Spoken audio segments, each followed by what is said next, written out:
All right, so we're on to the second panel for today, from protesters to fighters. So I'll introduce the moderator for today for this panel. So you already know her, Karen Greenberg, director of the Center on National Security here at Fordham Law. I've known her for many years, so it's great to partner with her to put this together. She's a noted expert on national security, terrorism, and civil liberties. Distinguished researcher and author, written a number of things, but in 2009, her book, The Least Worst Place, Guantanamo's First 100 Days, was selected by the Washington Post as one of the best books of the year. So I'll turn it over to Karen, and she can introduce the second panel. Thank you, Liam. So this panel is... I want to just give you a little sense of what we're going to do here, and also make sure our panelists help us with this, which is to really talk about the view from the ground and what Ukraine looks like from the point of view of those who have worked both in terms of documenting it, in terms of investigating it, and in terms of participating in it. And so it's a panel that's meant to sort of serve as the heart of so much of what you're hearing about for the rest of today. And the film at lunch will continue in this vein. So let me introduce the panel. I'm going to do it very quickly. You can read their bios, and then we will get into the discussion. To my right is Alexander Hug. Alexander Hug is the Principal Deputy Chief Monitor for the OSCE in Ukraine. And I don't know, I mentioned it last night, but I'm going to mention it again today. The OSCE reports on Ukraine, the daily reports are, if you're paying attention to Ukraine or want to pay attention to Ukraine, are something that's worth following. And I can't imagine the amount of work that goes into them each time, getting them ready every day. But it's extremely interesting and detailed, and I just recommend it to you.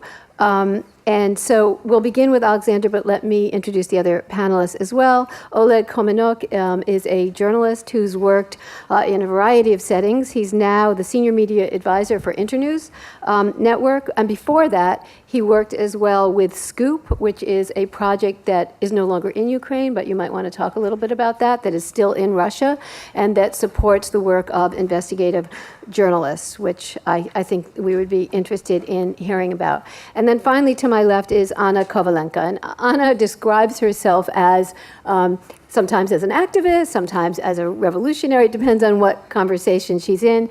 She's also a journalist. I was trying to think of the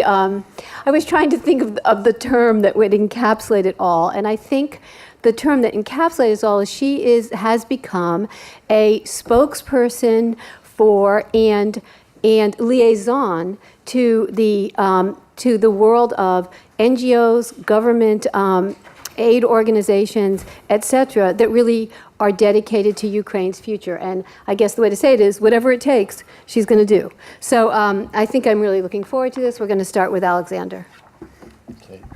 Thank you very much for having me here today. Before I start and bring you some of the facts that we've been establishing on the ground, I would just like to echo what General Parker said before, but what I'm going to say should not shy away from the fact that the solution of this conflict does not lie at the contact line.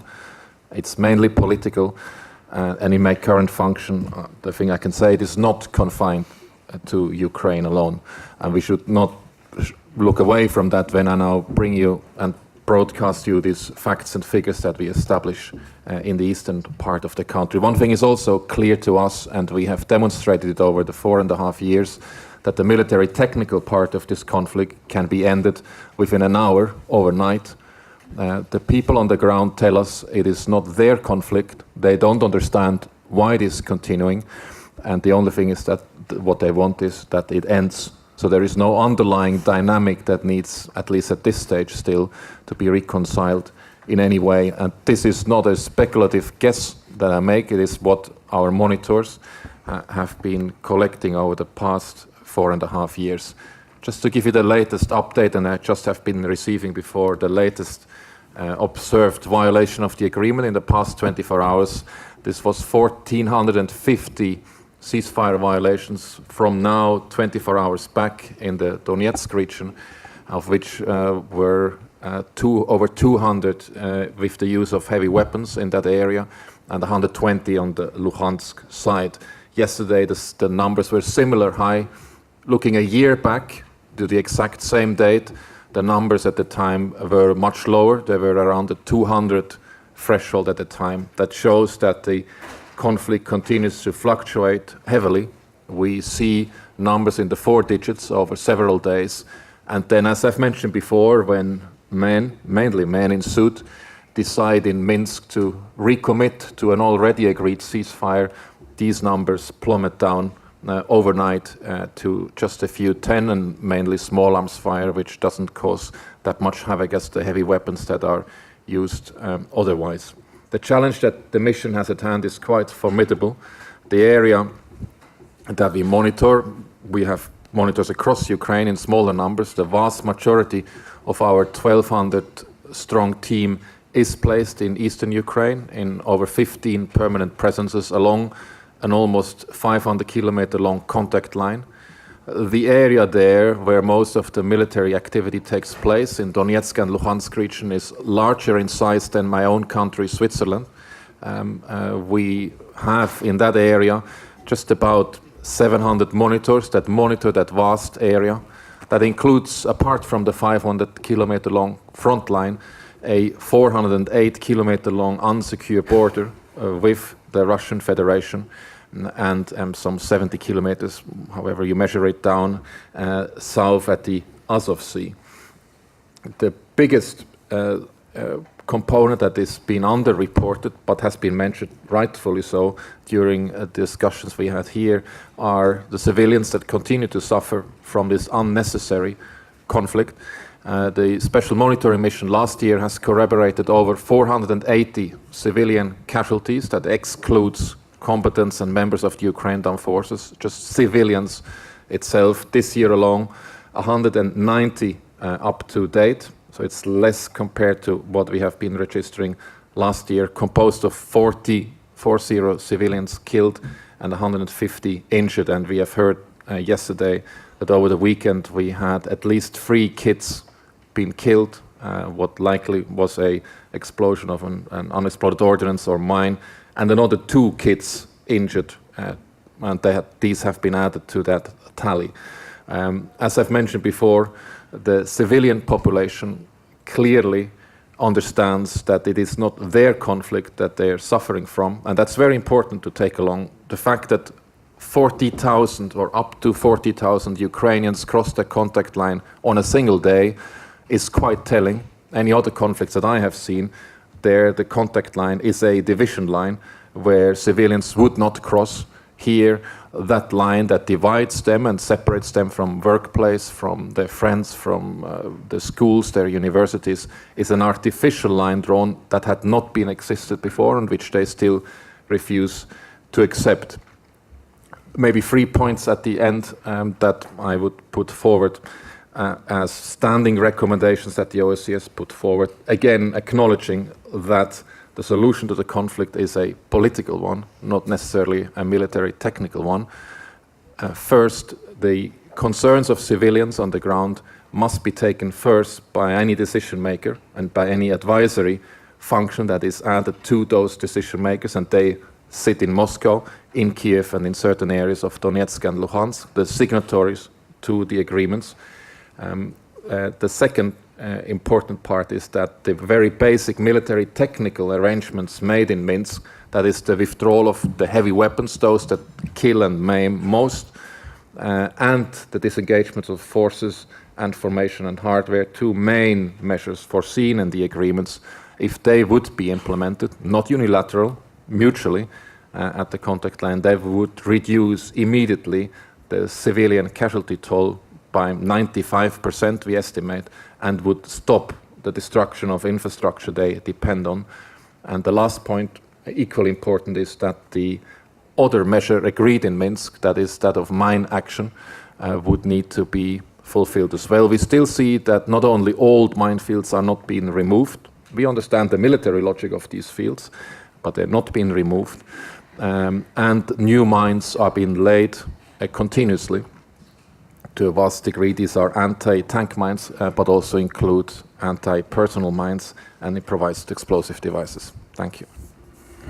So I just want to follow up with one question for now, which is, why is this underreported?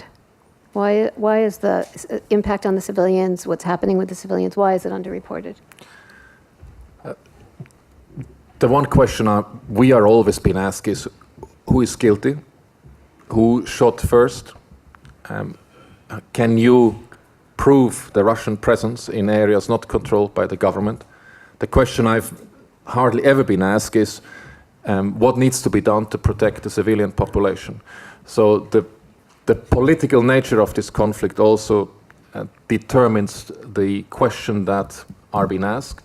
The situation, however, on the contact line and in the political theater is not black and white. But if one would take the civilian concern, the humanitarian prerogative first in any debate that one is leading, then it would arguably, and I'm not pretend to be naive, but it would arguably be easier than to overcome the inability at the moment to take these decisions that would protect Ukrainians on both sides of the contact line. Wait, I have one more question, which has to do with the mines. So at the same time that and you can talk a little bit about what the agreement is for taking out the mines. Also, they're putting in new mines. So how is this supposed to work? What's the relationship between taking out some mines and putting in other mines? And how does the accord, the Minsk agreement, account for that? What's the plan? Well, the agreements are very simple. They say mines should be taken out and no new mines should be laid, dot. Right. And that clearly has not been filled. That was back in 2014, and there was a separate decision on mine action taken, which is broader, which includes mine awareness training and the bigger framework in terms of dealing also with the fallouts of mine-related incidents. Again, we understand the military logic why these mines are being put in the ground, but the fact that even if they are put in the ground, that these areas are not clearly marked, especially where civilians still have to move about, again shows that if the civilians' concerns and their needs would be taken first, then incidents like the one over the past weekend could have been prevented. Got it. Okay. Anna, let's turn to you, and I just want to ask you to kind of where we were talking last night, which is give a sense of what you think the trajectory of things is. Are you hopeful? What do you think the bigger challenges are? Where do you think you've come, and where is Ukraine today in terms of its attempts to be a strong and robust democracy? Thank you for the question. Thank you for the invitation, this opportunity to talk. It's hard to answer to this question on some one direction because I want to be honest and at the same time to be positive, because if I will be completely negative, this is means that what's all this these things what I'm doing is nothing. That's why I will be positive and try to inspire you to to go in the right way. First of all, to worry about the context, right? What's going on, and about Ukraine. We're really in a very interesting and probably kind of unique situation, and I like that Minister of Health, Ms. Olana, said this kind of laboratory. Yes, it looks like. After 1991 was a huge wave of privatization of gold reserves, and this is create, in my country, a few groups of very important people who organize a monopoly on business, monopoly on TV. This means the monopoly on truth, and but civil society and people try to get deal with this since 1991, or even early, because I'm not sure that revolution of dignity is something like new revolution. It's just another wave of revolution. Because really, the people in Ukraine start to declare that they want to be successful country, independent country since independent 1991, and. It's from this time we have a few waves, like revolution on granite in 1990. Then it was independent, and 1991. Then the revolution. It's not revolution. It's huge campaign, Ukraine without Kuchma in 2000. 2000, 2001, then Orange Revolution, and 2014, like Revolution of Dignity. And all this time, like Ukrainian civil society developed their opportunities, developed their like needs, and level of understanding what they want, level of, how to say, next level, it's develop the instrument, what can they use to organize like what they want, like Ukraine, strong and successful country. And at the same time, all this kind of like fights between government and civil society is going on because government for last 27 years have a bad inhabitants to serve not to people, to serve to this concrete, very important 5 families who got this monopoly to big business, monopoly to the TV, to the truth, and all of that. And this is kind of difference and about how to say, yeah, and all this time, this is make some kind of, it's not fair when we declare something but not really move on this direction, because civil society wait that government stop to serve to these concrete people and choose another kind of directions. And another kind of direction, this is mean like rules of law, it's mean Euro-Atlantic integration, this mean to make any kind of Ukrainians successful, help as like organize for him opportunity to grow up in the country, educate them, get a business, and all of this. In the same time, Russians use this situation, right, and try to keep Ukraine in zone influence from 1991 until now, and use another one, different all the time, use some kinds of measures for that. And you already mentioned about diplomatic economy and all of this. Since 2004, when Russians understood that they have no opportunity to be a success just if they use economy, culture, and diplomatic issue, they start to develop the military plan. And now you know this, like since 2013, they are implement this or try to, annexation of Crimea, the war in the Donbass. And since then, this is kind of real choose the civilization vector for Ukraine has become a crucial point. This means like we will be or successful independent European country, or we will be a zone of influence of Russian Federation. This is mean no civil society, no rules of law, no strong institution, and probably no Ukraine. And for civil society, like after the Revolution of Dignity, they start to real like fight. They understood that they have no, that government will not protect them as like country. They understood that no security system. They understood that no another kind of strong institution. That's why they start to be volunteer on a few directions, like volunteer in volunteer battalion, or a volunteer like help the army, help with ammunition, help with like go inside Minister of Defense and try to help with some kind of organization, from command and control to organize connections and all of this stuff. And they still do something. And there's like this kind of civil society now, until now, is like more developed. Some of them become some kind of like experts, get more education, organize the think tanks, try to work with the government on strategic level, try to use like international community to support and try to explain what's going on, what's to do, what direction, and all of this. Another one becomes some kind of like lobby firm, because now they have a good contacts they can use for get money or something like this. And I'm sure that this is like normal processing to get some kind of independent, to get right direction for the country. We should just, we need just more time, and we need more develop like civil society, our horizontal communication between us, because usually we not work like one front. We usually through the people in the government what we know, and try to, if we need some, we see some problem, get deal through the some concrete people, but don't organize like real systematical pressure on it. But it will be in the future, I think so. We will survive, and I hope that we will success. Couple follow-up questions. One of them is, I mean, you talk about grassroots politics, basically.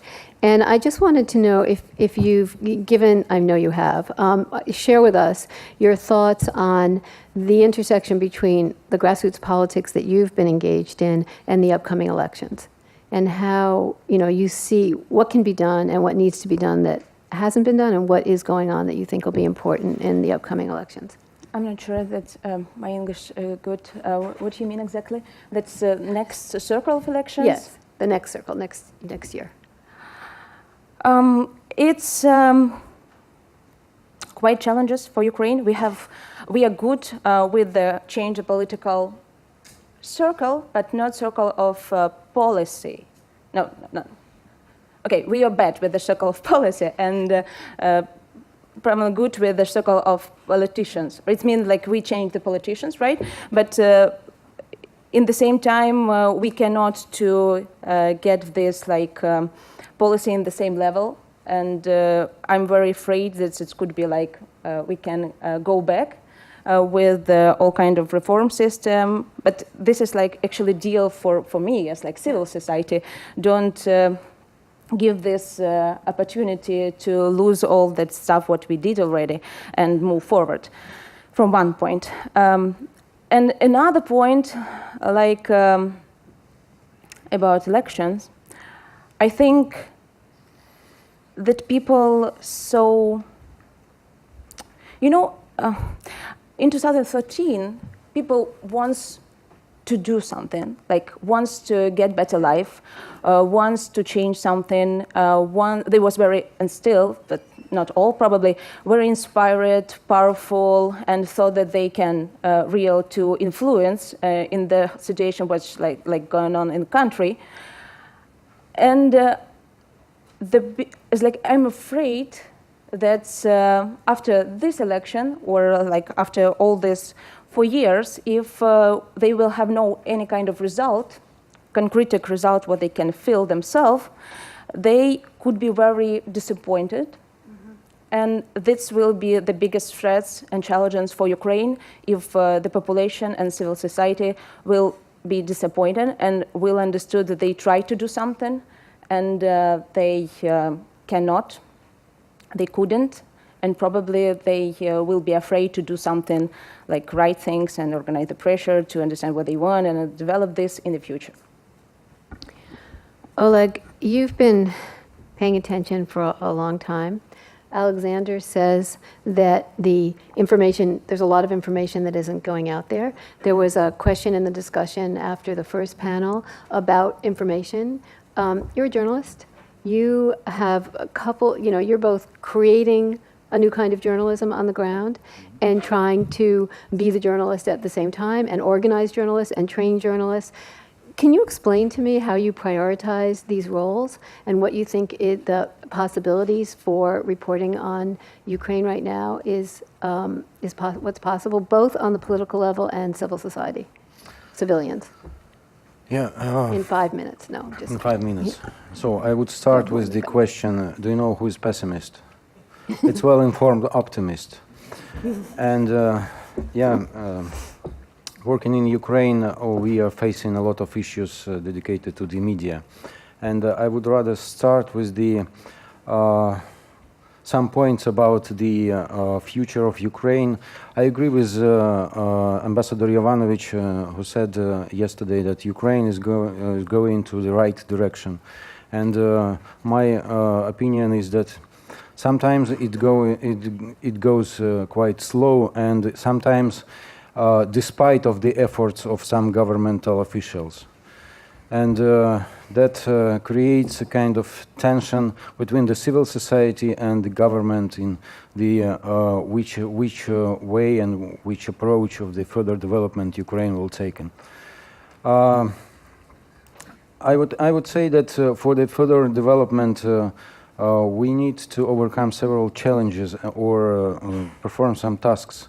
I mean, from the point of the media and from the point of the civil society.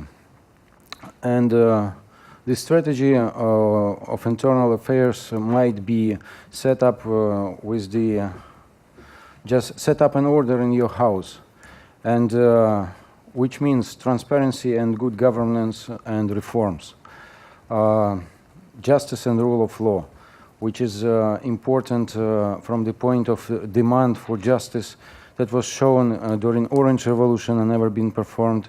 And I had been involved in Yanukovych leaks. You might know that after Yanukovych fled from Ukraine, we found several dozens of thousand papers floating in the reservoir in Kiev next to his residence, and we rescued these documents, scanned them and published, and these documents were covered, actually revealed a lot of financial crimes and misuse of power and bribes and all other financial abuse by the government of Yanukovych.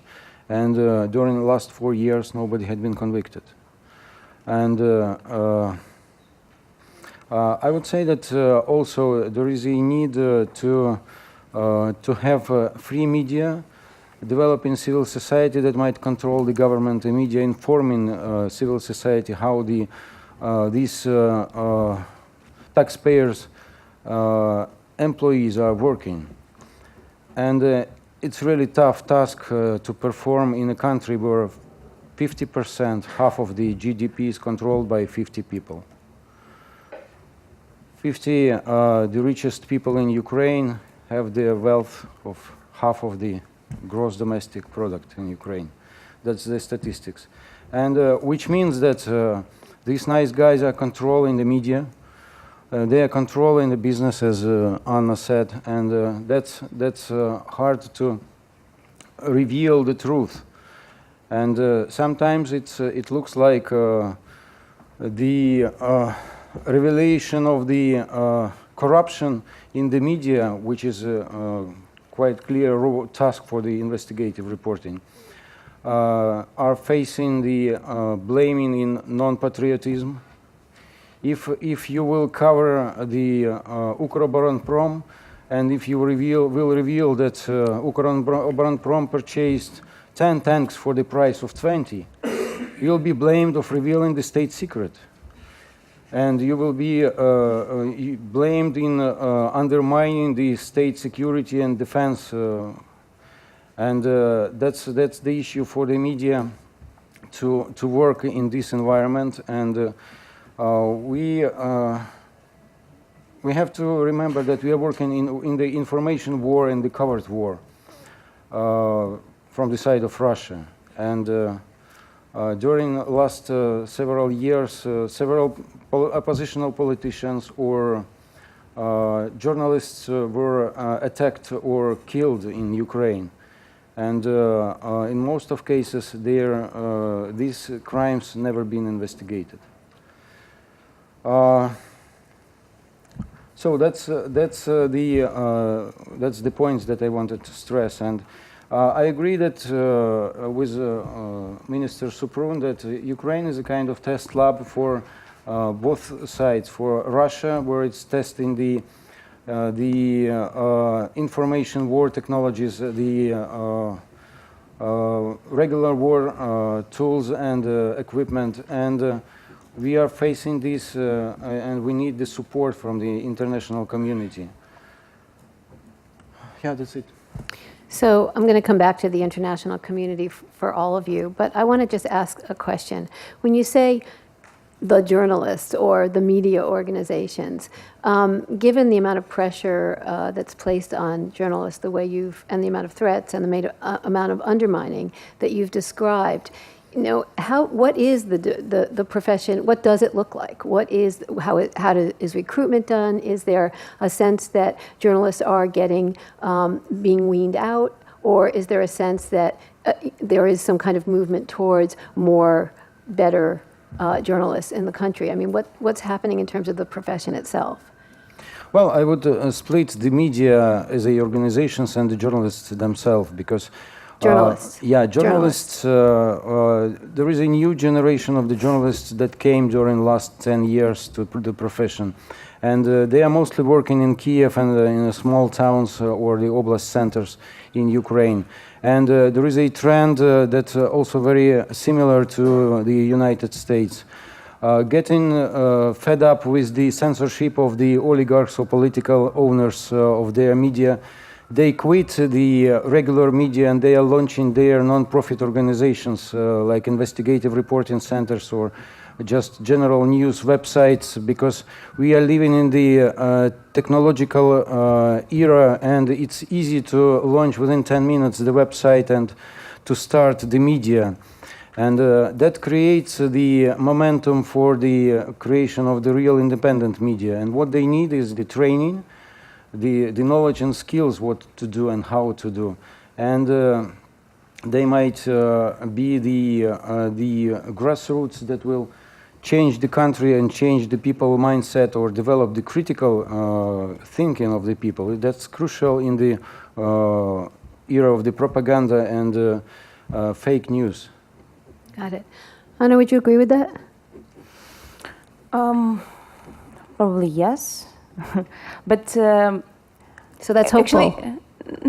Actually, to develop the critical thinking, yes, but it's like it should be the question how, because it's people should do themselves, or it should be like program from government. It will never happen when government served not for the people, right? For that very important people, few of them, and. It's like the kind of NGO, this is good, but they need more kind of coordination, more resources, more understand how to organize crowdfunding, more and more, and grow up their influence.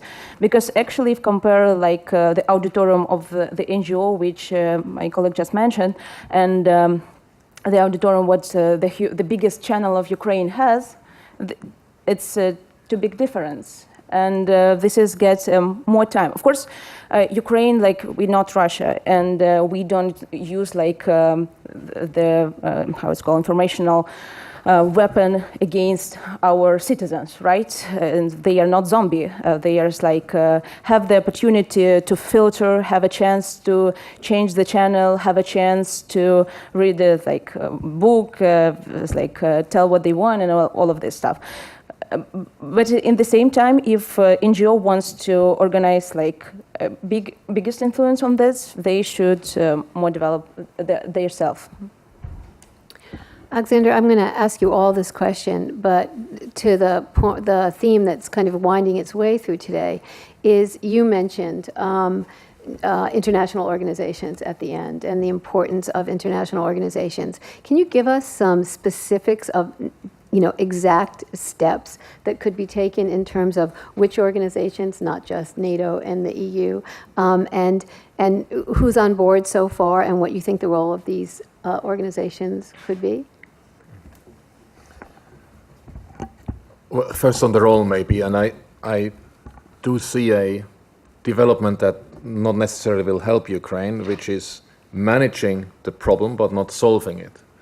And that is one thing that we see in the debates in Minsk when they do take place. The conflict is being managed, if you wish, maintained as it is now, but solutions that should be found is a very risky business, and it's politically very toxic and very dangerous as well for those that are involved, and requires bold decisions also by the international community that have invested much of their own political clout. But I do think any international engagement in Ukraine should aim at solving problems, not maintaining or managing problems only. Of course, there is one aspect of it that you need to have, but managing it as the primary objective by any international contribution of finding a way out of these dilemmas in multiple plural should not be the main objective. It should be solving it, and that requires constant review of the international involvement.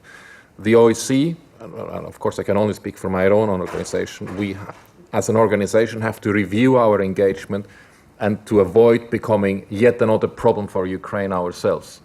Once we are part of the problem or become a conditionality for moving forward, then the engagement as such should be reviewed and adopted and amended. So I think that is certainly something I would think is also applicable to any other engagement in Ukraine. The United Nations, as you know, operates with all its main agencies, also on both sides of the contact line, largely also under the radar, has great difficulties in accessing non-government controlled areas, but it does a tremendous job there as well, and the OSCE, as has done in other theaters, has shown also here that it can cooperate with the United Nations, even again in a very political, difficult environment where the Permanent Council of the OSCE and the Security Council have their own political dilemmas in getting these operations going. But I think the fact that these two big organizations have maintained their presence on both sides of the contact line throughout all of this violence and political turmoil speaks for those organizations, but they should not rest on these achievements, especially not when they become also part of the overall stalemate.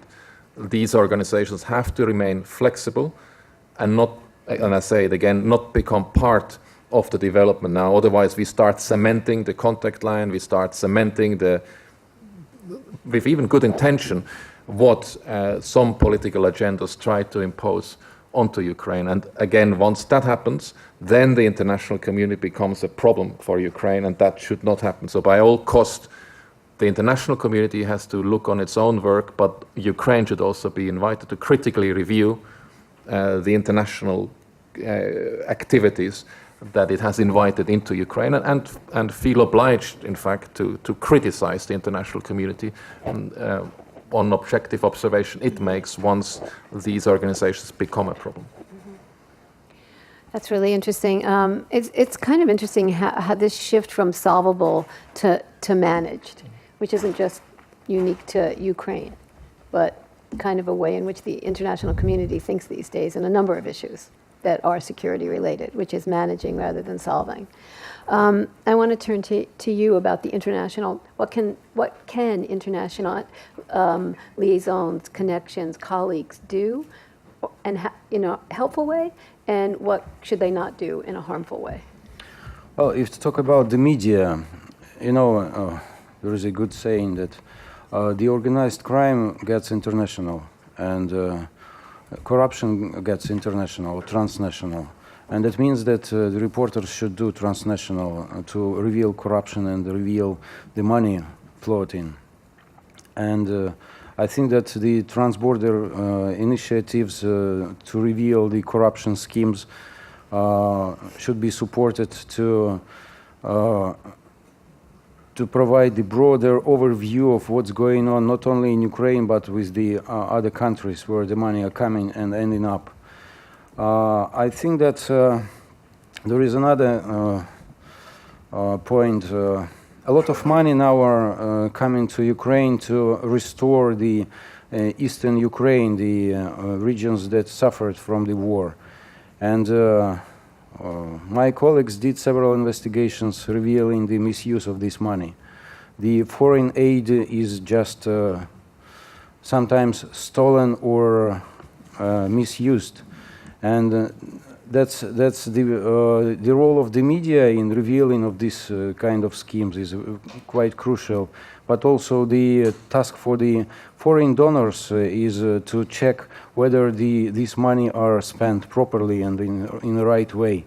And sometimes it seems to me that the donors are trying not to disclose some constraints that happens in there, and are reluctant to discuss or to reveal the information where the constraints and the problems with the Ukrainian governments happened in the proper allocation or proper spending of the money.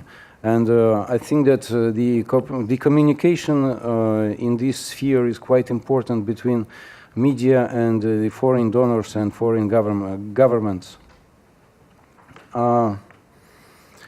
I would say that it's important also to put some efforts in support of the anti-corruption court established and setting up. and to create, to put some efforts into setting up not the selective justice as it is in Ukraine now, but create the situation of the implementing of the punishment, no matter whether it will be really strict and tough or just light, but the crime should be punished anyway. Yeah, that's it. But what about international news organizations? So not just the corruption, which I know is a immense obstacle, but can international news organizations and affiliations be helpful? Are they interested in the stories from Ukraine? I mean, what about that in terms of just highlighting what's going on in Ukraine? And is that happening or is that not happening? It's almost not happening, and the problem is that in case there are some direct violence against the reporters, OSCE representative for the freedom of the media or Freedom House or some international organizations for protecting of journalists are making statements and showing their flags in support of the reporters. But the media coverage of what's going on in Ukraine and media coverage of the issues and problems that are just global, because as it was said here, the front line of the whole world is laying down in the east of Ukraine, and understanding of the media specialists and understanding of the politicians is not enough now in the whole situation. That's kind of something we could work on maybe. Yeah. Right? Because that would help you as well. I mean, in terms of just what's going on in information to the world, not information within Ukraine. I can just give you a brief overview, just one fact. It's not about the situation, understanding of the situation in Ukraine throughout the world, but even in Ukraine, the people have no idea what's going on. Just today, NDI published the result of their survey. They were asking people throughout Ukraine who is guilty or who shut down the MH17.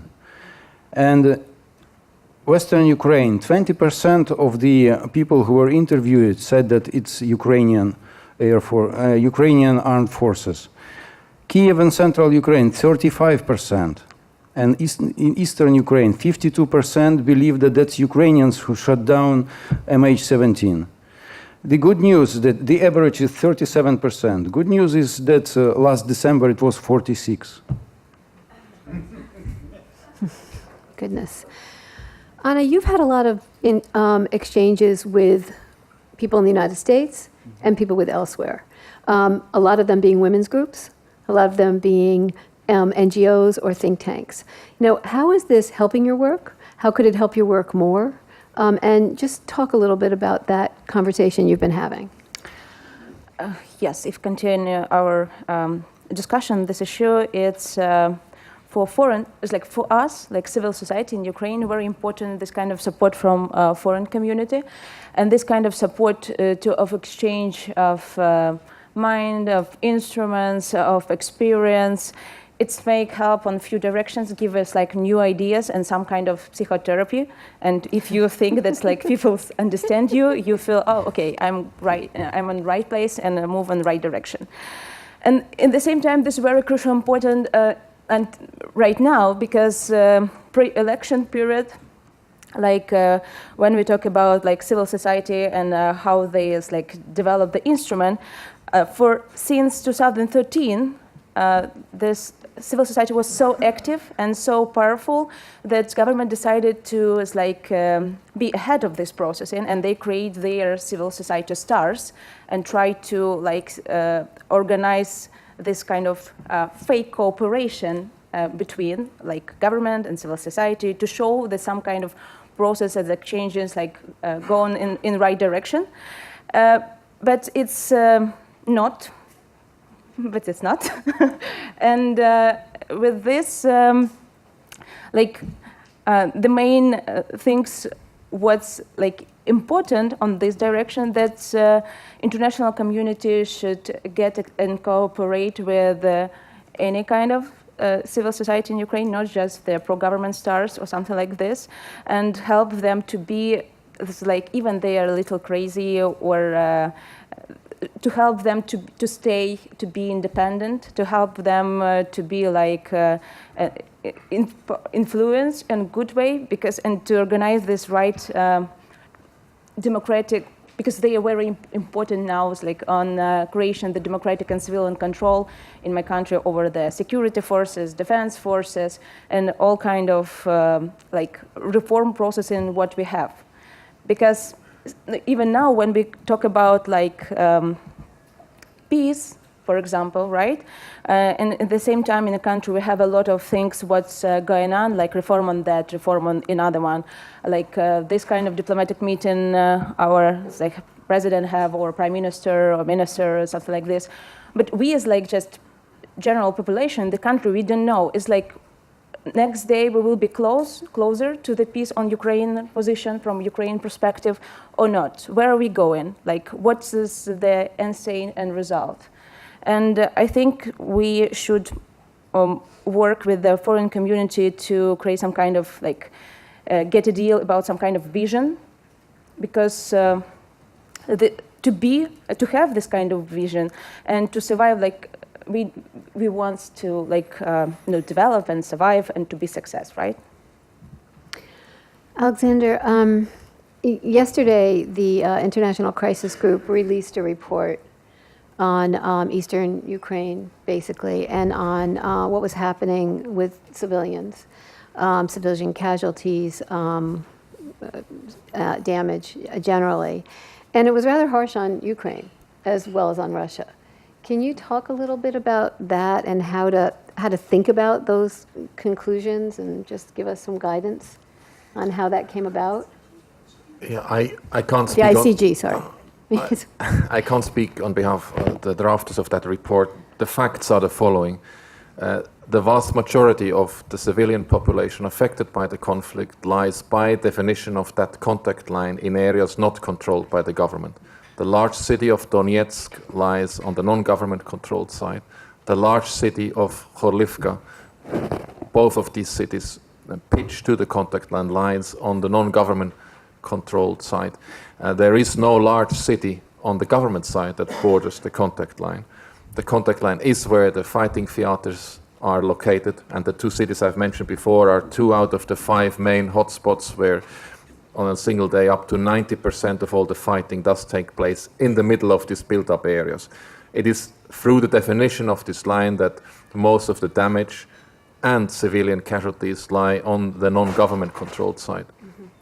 Because the fighting takes place in these areas, and because the non-government armed formations put their positions into the build-up areas, which not only pose a direct threat when they've been used there, but they're also becoming targets then, of course, for any return fire that then will hit these positions. And because indiscriminate weapons are used, civilians suffer that live in these areas. So it's very important when you read this raw data that you see, that you look onto the reality as to why they look as they are being presented, and that is it is quite key in any of these facts and figures that have been thrown around of this conflict, that one understands the reality. Without that, it's easily to be misled and easily to draw wrong conclusions on them. Thank you. I wanted to kind of get that out there in case anybody reads it. We're going to go to questions unless either one of you want to comment on the ICG report. No question. Okay, so time for your questions. Wait for the microphone, identify yourself, and don't give a speech. Unless you want to.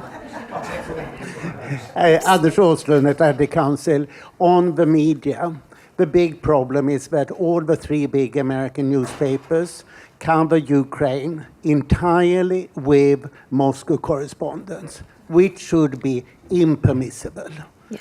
The German media cover Ukraine from Germany or from Poland. The Polish cover it, as you can understand, from their own country. So, in particular, New York Times has a massive pro-Russian bias. If you report too badly, you get kicked out from Russia, and they anyhow have a big media bias because you get all this Russian junk information. This is what you should make a noise about. Thank you. I would add to what you said that the Reuters office in Kiev also is subordinated to the Moscow office, and the channel of command is going through the Russia. You know, that was hard putting the conference together, thinking about journalists, and just exactly what you said. I also just want to underscore that the Atlantic Council's work on Ukraine has really been quite something and quite intense, and I just, in case anybody here, everybody probably knows it, but if they haven't, it's quite impressive. So thank you for all of your work. Ukraine alert. Yeah, no, absolutely. Yes, absolutely. Ukraine Alert twice a week, yes. And we put it in our morning brief every now and then, so that's good. Yes. Thanks. I'd like to know what all three of you, what your comments are when it comes to the banning in Ukraine of several Russian media outlets, including at the OSCE conference, there were 2 Russian journalists that weren't allowed into Ukraine for the conference, and what your comment is on, I personally was staying in a hotel room where 2 of the stations were RT, and watching it, I could see the propaganda coming across the screen. What are your views on how the acceptance of propaganda media from the Russian media is acceptable in other countries in Europe and the United States? Well, let's start with the OSCE. Very brief, and I'm not speaking on behalf of the OSCE now. I do think that banning media because of fear of propaganda leads to new propaganda, and short-sighted, quick gains in not permitting these outlets to report will lead in the long term to negative repercussions, both in terms of repercussions and reputations, but also in terms of the coverage, and will not necessarily be an incentive for the own media to counter the non-established facts that these outlets would produce. I would say that, yeah, I agree with Alexander that banning the media is against the freedom of speech. But Do you consider them media? but that's what I was going to say, that can we... Supposed to yell fire in a theater. So when you have a propaganda outlet that's not necessarily media, are you banning media? That's what I was going to say, that can we consider those broadcasters that are banned in Ukraine and some other countries as a media? Can we consider the people working there and pouring the propaganda and fake news as a journalists? And and can we accept this situation if we will be just taking the metaphor of the patient? If the poison is coming inside the body, can we allow this to be existing at all? And I would say that we are actually facing the propaganda machine, and we are facing the information warfare and army that works and tries to come into our houses, in every house through the TV set. And that's natural that the state should resist this weapon and this warfare. Anna. Yes, just short remark that even inside in Ukraine we have like pro channels with the pro-Russian capital, and it's their media because they have a license for that, right? And the people watching them, and even for example, if they invite me for the interview, I use this opportunity to talk to people because it's like what's to do. All kind of media is like get some owner. And they have very specific auditorium, for example. And if you want to work with the heart and brain of the people, you should give them some kind of, try to give clear information, get right questions and all of that. Interesting. Over here.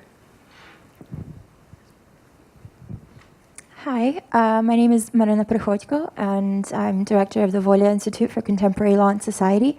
I have 2 very direct questions. The first one is to Mr. Hug. I was wondering if you could speak about your experiences, perhaps compare them or explain what makes them different between your experiences working in the Balkans during the conflict situation there and the war situation essentially, and your work in Ukraine, if there are any parallels or if you could provide some insights. I'm intentionally leaving that open-ended. And my next question is to Mr. Khomenok. What happened to the Yanukovych leaks? Are people still working on them?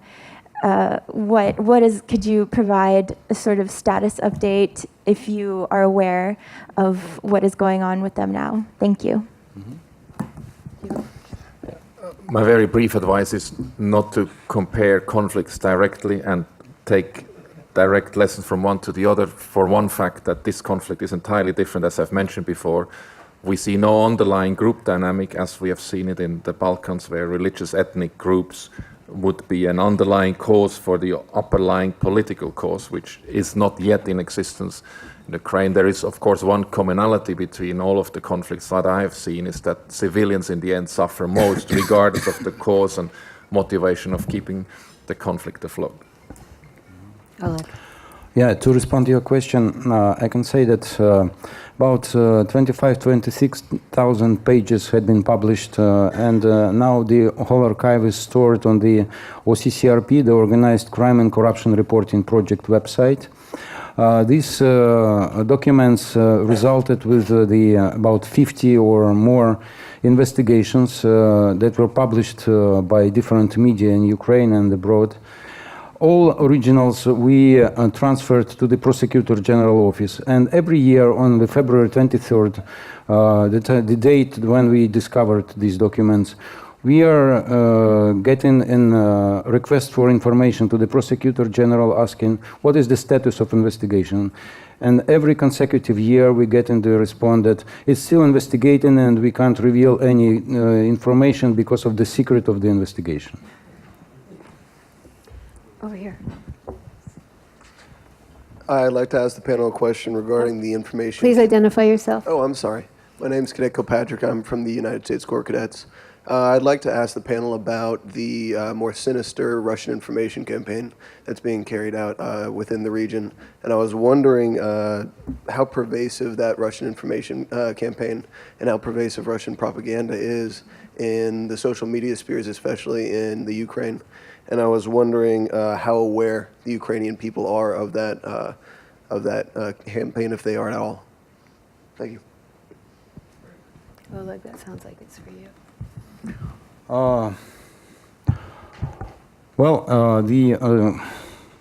There is another trend in the media consumption throughout the world, that the social media became the primary source of news for a lot of people. And it is used by the Russian government in this information war. And it's widely used not only in Ukraine, but also throughout the world. And for dissemination of this information, mostly two platforms are used, Vkontakte and Odnoklassniki. And by the decision of the Ukrainian government, these platforms are banned in Ukraine. And of course, we live in the era when any weapon should get the counter weapon, and you can use VPN to access these websites and to access these networks. But at the same time, I can tell that the ban of these sources of disinformation resulted with the declining of the using of these social networks, and I think that it created more healthier information environment where the people are not using just pure propaganda through Vkontakte or Odnoklassniki. And another constraint that is also important, that those services are based in Russia, and including Yandex, another huge search engine like the Russian Google, which has the services of the email and the storage and all similar services like the Google. And FSB can get the data of the users of all these networks, which means that the issue of the privacy, the issue of the blaming in extremism or in some other wrongdoings from the point of the Russian legislation might happen very easily. And that's the world where we are living. Just a follow-up to that, you say the FSB can get the information, but did you mean they do get the information? Or Yeah, does they it- do get, because they have so-called operational equipment that they have in every single internet service provider. And it allows them, even without the court order, gather the information what they need about the traffic. Got it. And I just want to add a little thing that the Ukrainian government tried to do something with that, like our security service. We have cyber police and Minister of Interior, and even my special communication service, we can figure out from where was kind of like the special operations and all of this. But in the same time, you should understand that they are attacking and we are protection all the time. And this kind of, we on a weak position from beginning, but try to do what we can. Way in the back. I got the question, but Walter's been waiting too. Okay, good to know. We got it. My question is for the OSCE representative here, and there are some in the United States. I know you identified yourself last time. Glenn but Howard, President thank you. Jamestown Foundation. There are some in the United States who question the continued relevance of the OSCE as an organization. There's a reason why they're not operating in South Ossetia, and there's a European Union monitoring mission in South Ossetia. So in that light, there's been reports that Russian members of the OSCE mission were passing on targeting information to Russian artillery to be able to target Ukrainian servicemen. So how is the OSCE going to police itself and try to prevent these types of activities from occurring? And Okay, thank you. I'm representing one field operation of the OSCE. your field. Yes. And we are, of course, aware of these allegations that have been levied against the mission. They're, by the way, the same on the government side as they are on the non-government side in areas not controlled by the government. It's the NATO, the Western members of our teams that leak information to the Ukrainian side to target the position of the non-government side. So we get the same allegations from both. What is the same on both sides is that none of these allegations have ever been documented with any substance. So if there are, and we have invited the government as well as the other side to come forward, either to us or our internal oversight offices in Vienna, to provide any facts that they would have that leakages have actually happened, and there would be robust measures within the OSCE to deal with anyone that would not be abiding by these rules. There also had been allegations levied in a German TV broadcast recently, the ARD also suggesting that there had been a leakage of documents from within the mission to the outside world. We have not seen these documents. We have also been asking that TV channel, and that's a German TV channel, not one of the sites involved, to provide us with these documents so we can conduct an internal investigation. We have never seen these documents and not received these documents. All what we have seen is what the broadcast itself had been out there. Now, I think the problem is with the OSCE mission in Ukraine in particular is to prove effectiveness, because what we do is, and what we're mandated to do is report and monitor, but monitoring the absence of violence is very difficult because it doesn't exist. It isn't there. You can count the ceasefire violations, and those are visible. You hear them, you see them, you can even feel them.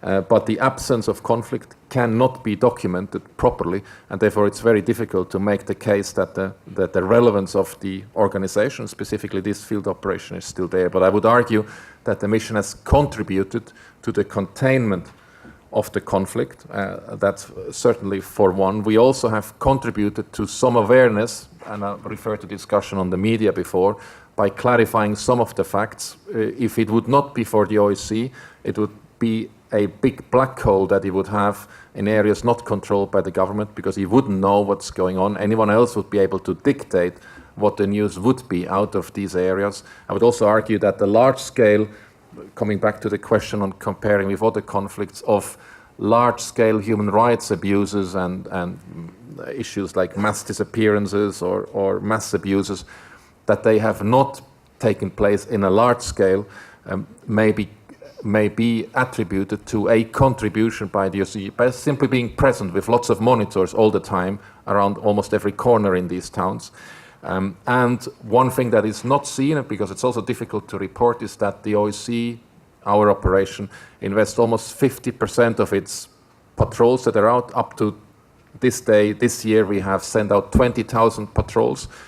Up to 10,000 of those, apart from monitoring, facilitate access of humanitarian aid. Any repair that is taking place, any food that is delivered, any medicine that is delivered, any dead that is being recovered from the contact line can only happen because the mission places patrols on either side of the contact line, facilitates local ceasefires, we call them windows of silence, within which framework then these actions can take place. So I think it would be fair to say that the OSCE has played a role of containing the conflict, but is also assisting in mitigating some of the effects. And I refer to what I said before. The OSCE, however, should be careful not to become a problem for Ukraine, because containment can also mean that it contributes to stalling the process of solving the conflict.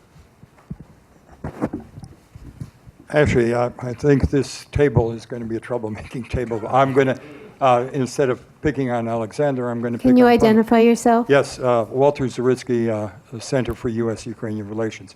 I'm going to pick on Pan Oleg and Pani Anya, though to a less extent, because I've seen you reporting Pani Anya in Ukraine, and it's actually sterling. Question to the reformist journalists. I find that you do really excellent work when it comes to the civil society versus state kind of thing. But I find that there is a shortfall, and it's in the same question I had earlier about informational warfare. I find that the reformist journalists spend a lot of time on the Ukrainian government, but I find less reporting on things like the Bellingcat reports on the shoot down of the planes. I find less on Russian doping scandals in sports. I find less reporting on things like Salisbury and what the Russians are doing in England. I don't find that much on, for instance, the Russian bikers in Slovakia creating barracks and armories. In other words, isn't it possible that part of your job is to also inform the Ukrainian population so that they won't make the mistakes that Pan Oleg has suggested, that they think that perhaps the Ukrainians shot the planes down instead of the Russians. So that's the question to the reformist journalists rather than just to the oligarchic controlled journalists. Mm-hmm. Anna, do you want to start? Yeah, but I'm not sure that I understand the question at all. You mean that reform, the Russians follow that and make some kind of conclusion? What I'm saying is, do reform journalists feel obligated to also report some of the what's going on with the Russians, or what the Russians are doing? In other words, sort of get the nation to understand that the Russians are, Vlad is being bad. Do you guys do a little bit more of that? Let's strike that from the transcript. Interesting question. Probably we know that Russians follow what we are doing. Okay, it's two parts in this. First, it's not exactly the answer to your question, but Russians follow that what's going on in Ukraine and reform processing, and it was very interesting. I was in one conference about reform and intelligence, where I'm speaking about Ukraine experience of reform of intelligence, and there was few representatives from past Soviet republic, and one of them said, "Oh, Ukraine so move forward on reform processing. This is better than Georgia." I was very surprised, but okay. I'm not sure that this is true, but it was their perspective, right? It was, and I can think that Russian thinks that we have some kind of result and moving. Should we spend time to see what's going on in the Russian?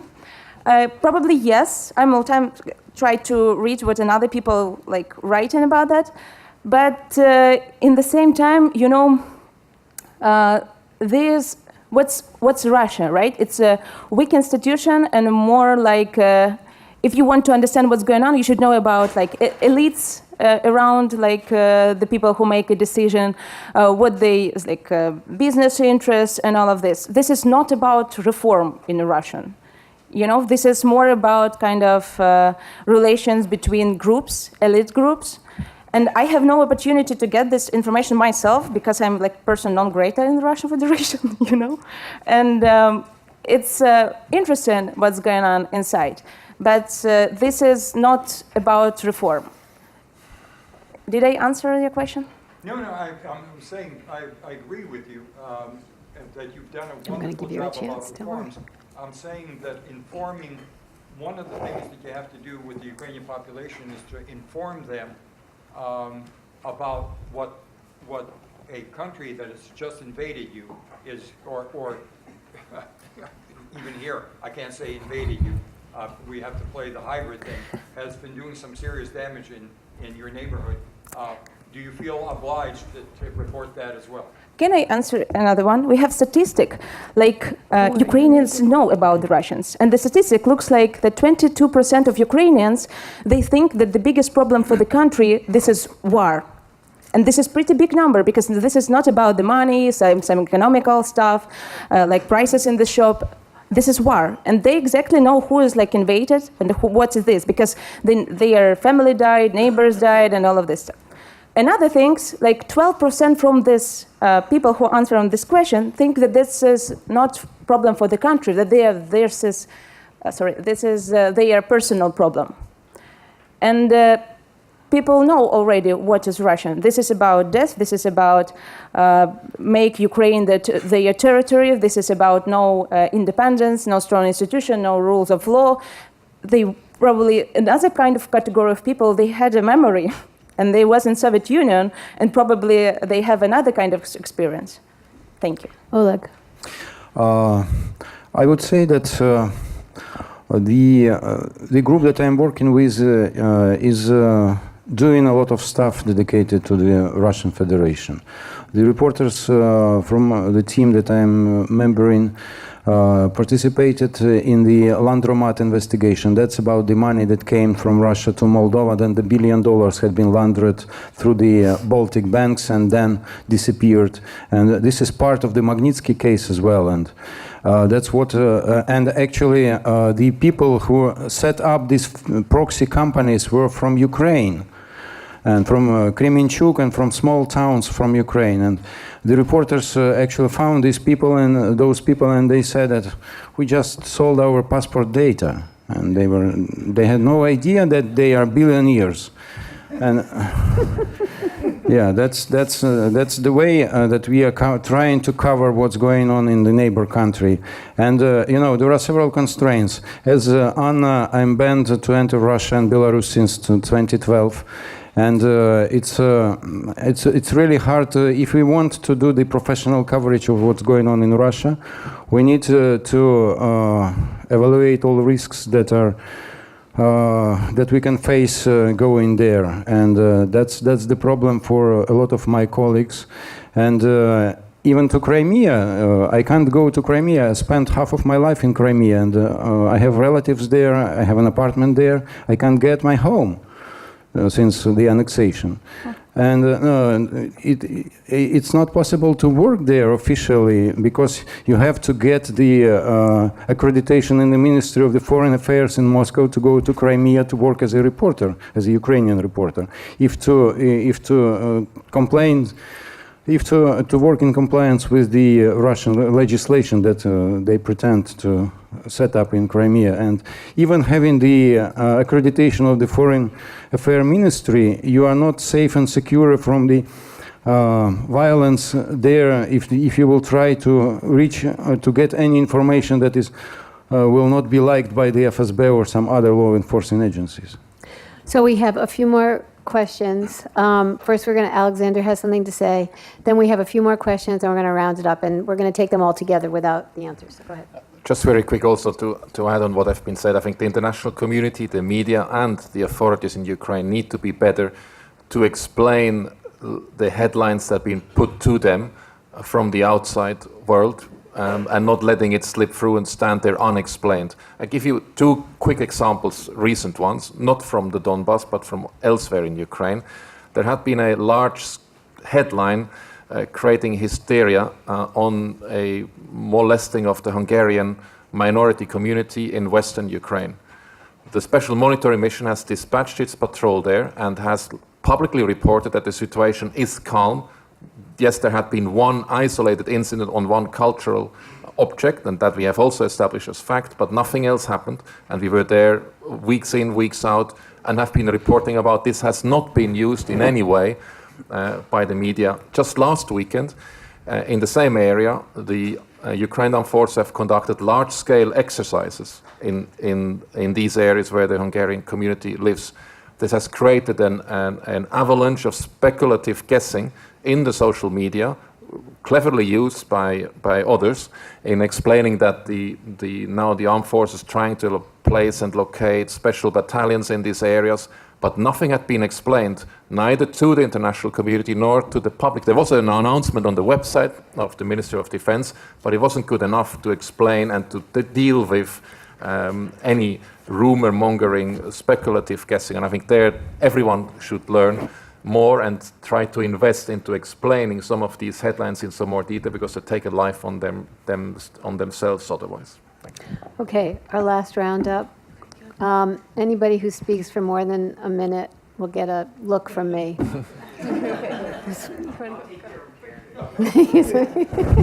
Less than a minute, got it.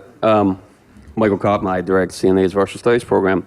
I focus on military defense matters, so I want to ask here something about something else, leverage the expertise of colleagues, which is, could you briefly comment on the state of media freedom in Ukraine? And that is both the state of government censorship and self-censorship that takes place. And of course, I'm not looking for a report here, but actually just a comment from both our colleagues here from Ukraine as to how they perceive the general trend line, right? And the government's relationship with Ukrainian media. Good. Hi, my name is Artur Kalandarov. I did some research for CNS this past summer. My question is for Alexander. I was going to say that. I was going to say that you prepared that fantastic brochure that we all had that summarized those articles and put us in the right direction. So just in case you weren't going to say that part. Go ahead. Thanks. My question is about, you talked about the ceasefire violations fluctuating week to week, year to year. I wonder how the front line itself fluctuates. Does it stay the same and just the violence along it changes, or does the line itself shift? And if it does shift, by how much?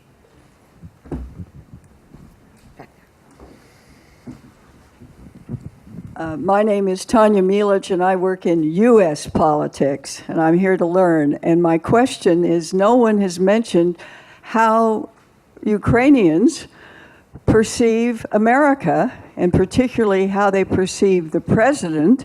And some of them must have watched what's been happening with the Manafort incidents. And lastly, is there any comments about we discovering that the Russians messed up our election? David. Thank you. My question is to Alexander, and first, a salute to you for the great work you've done and your mission has done, particularly as you're winding down. So we really appreciate what you've done there. My question is about the Russian convoys, which they falsely describe as humanitarian. Could you describe the frequency? And as I understand it, you've never been allowed to inspect any of them. What is it you think they are bringing into the country? Thank you. So each one of you, take whichever one of these questions you want. Let's start with you, Anna. Okay, thank you. Probably you will answer about the media. Sorry that I divided already. Okay. I'm about the front line is changed. Yes, I don't remember how long past time passed, but we had experience when the villagers just want to be part of the Ukraine. It was occupied by Russian, but then they decided, and we have some kind of successful special operations when we can step by step return the territory. But this is small piece and not change the whole picture at all. But this is our small wins, and we're glad about that. About Ukraine and US, how we think like and kind of relations. Now for Ukraine and US, some kind of partner and alternative to organize some kind of relations. If very good description was when Uliana said that when there was the parade and the American soldier was there and the American javelin was there, and it was the favorite subject on this parade for Ukrainians. This probably what's gonna, for us it's very important that we are not alone on this kind of, on this war, right? And US our partner from building our defense and security to some kind of humanitarian business and all of this stuff. And about election, yes, we have experience and we prepare on this.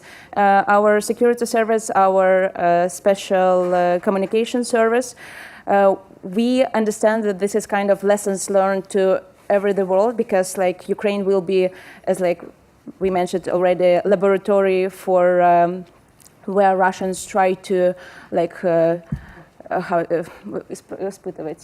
try to test their new ideas, how to keep Ukraine on their zone of influence, and they of course will use election. But we work on that, prepare on that. I hope that we will buy new hearts, as organize new soft and try to protect this. Thank you. Oleg. Yeah, about freedom of speech, I would say that the situation is very unstable, and most of the media are performing the self-censorship, and reporters. Because of the most of the broadcast media, except one TV channel, the Suspilne TV, the public broadcaster, are split between the oligarchs, and public broadcaster is funded by me and by her, by taxpayers. But this year they got only half of their needs in the budget, and recently the public TV had been switched off from analog broadcasting because of they didn't pay, they had no money to pay to the broadcasting system.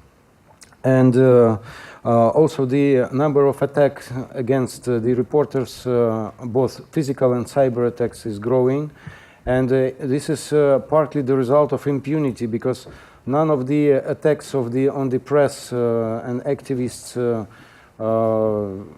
during the last several years had been investigated.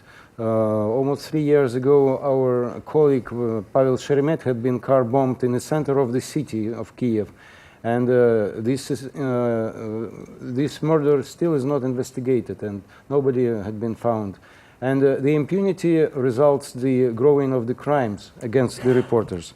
And I would say also that the market, the media market is really weak, and the number of money going into advertisement in traditional media is just shrinking. And the corruption in the media is also quite similar, like the corruption level in all Ukrainian society, which means that the media are practicing paid stories, and